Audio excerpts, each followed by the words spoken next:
I want to read the statement by Reuben Kigame, who is the founder and leader of Maadili Movement. This we are calling it Maadili Movement, from where Daktari Uhuru said that the issue of small parties, we are calling it Maadili Movement. My name is Mwalimu Michael Gashohi. I say that I am the standing senator in Nakuru. There is a sitting one, but I'm the standing one. And once given the seat by the Wananchi, I'll sit on it and do the mandate what it requires. At the same time, I'm the acting secretary for Maadili Movement. I want to read just a statement. On behalf of Maadili Movement, our partner organizations and the great people of Kenya, we wish to strongly condemn the imposition of yet another finance bill that is more punitive and draconian than the 2023 bill, now an act.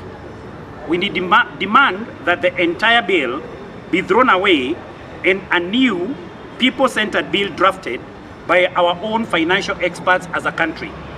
The fact that the IMF and World Bank have congratulated the government seems to point that their emissaries may have had a hand in the preparation of the budget statement and the bill.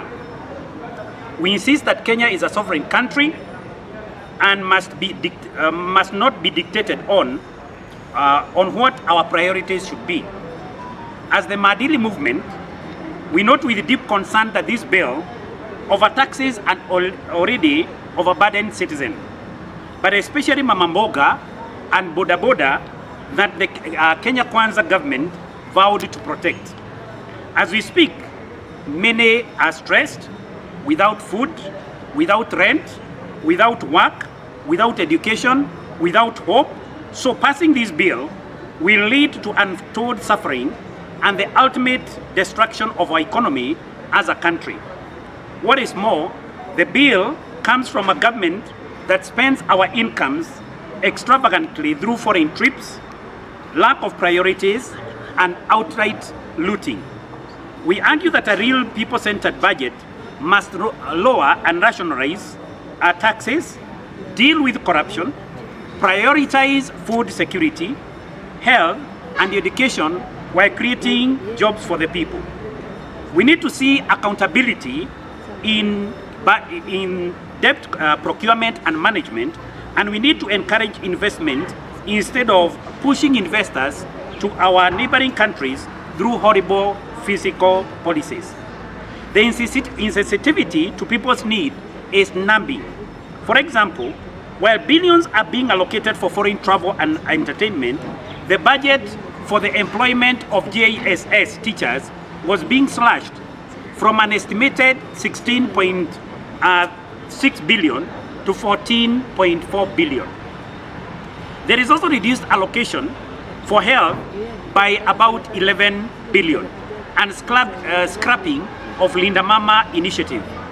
Allow me to address our members of parliament now directly as they seek to discuss this year's budget. Our single message to them is this: throw the finance bill to the black holes.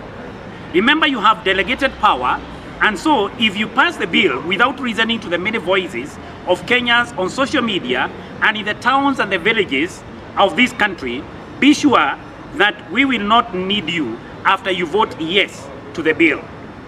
We appeal to every member of our National Assembly, urging that the 2024 finance bill be rejected in totality, pending substantial revision and rewriting, factoring in all the negative effects and serious concerns from a huge section of our society. Article 1 of our Constitution clearly states that the sovereign power belongs to the people of Kenya, but that the people may exercise their sovereign power either directly or through their democratically elected representatives. As a representative of the people exercising delegated power, we ask you to reject the proposed finance bill for the following reasons. Number one, it is ambitious but not attainable. According to the Business Daily, by the 20th of March 2024, KRA had collected 1.37 trillion in taxes in the 8 months that ended February, leaving it with the task of collecting 280 billion monthly over the remaining 4-month period in order to meet its target of 2.5 trillion. The Budget and Appropriations Committee has approved a budget of 3.914 trillion. We are concerned that you are about to approve a 4 trillion budget when attaining a 2.5 trillion revenue correction has been difficult. Given the massive borrowing and careless expenditure by the government in the last financial year, our appeal to you to reject this bill pending revision is in view of the need for Kenya to style up and live within existing means. Number 2, why the MPs should throw this bill out. The proposed bill is unreasonable because it purports to raise revenue without a clear corresponding need-based budget, and is proposed without a justification of the realizability of the 2023-2024 budget. It is like a parent proposing that the family should go out for dinner at a 5-star hotel every day of the month when they cannot pay house rent and can hardly afford a simple meal per day at the house. It is like chasing waterfalls when you cannot handle the rivers and streams that you are used to. Again, what is the sense of huge projections for tomorrow when you cannot take care of today? To break even as a country, we must take stock of where we have come from and deal with the present before ambitiously chasing the future. The formula for increasing revenue is totally absurd. You cannot punish citizens with increment in taxes, having destroyed their ability to generate personal and business income. The reasonable thing would be to lower taxes while broadening the tax bracket. Then you can generate more, and any expenditure projection must be predicted upon a realistic calculation of our GDP, paying particular attention to the inflation rate. We must add, though, that it is important to put qualitative analysis of our economy before GDP quantification. This is because reality on the ground shows Kenya's economy is dwindling instead of improving, as the official statements seem to indicate. The projected finance bill, proposed finance bill, is not profitable for people of Kenya. That's number 3. It is punitive and will increase citizen misery.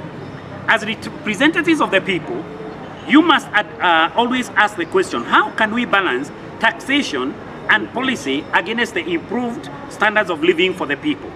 No government policy is useful if it increases the suffering of the people. You cannot deny a cow sufficient grass and water, then force it to produce milk. The suffering and impoverishing of the people automatically leads to less revenue, not to mention the number of businesses that have closed shop in Kenya and moved to the neighboring countries. The finance bill lacks, number 4 is that the finance bill lacks sufficient public participation, as our leader Reuben Kigame has said. Remember that our constitution says in Article 10 that public participation is one of our national values and must be taken into account when making any government policy or decision. The window of the so-called public participation closed, with millions of Kenyans having never seen the finance bill 2024. Every public document and policy statement must be accessed by all citizens. This includes availing the bill in Braille for persons living with a visual challenge, as well as sending sign language interpreters across the country to translate the provisions of the bill for those living with hearing impairment and cannot read. The bill was mainly availed online, yet millions of Kenyans have no access to a smartphone. Besides, the bill should have been presented and summarized on all major media outlets, including vernacular radio as well as television. In view of the foregoing, we urge you, the honorable members of parliament, to honor the citizens of Kenya as their representatives by raising these concerns and rejecting the bill,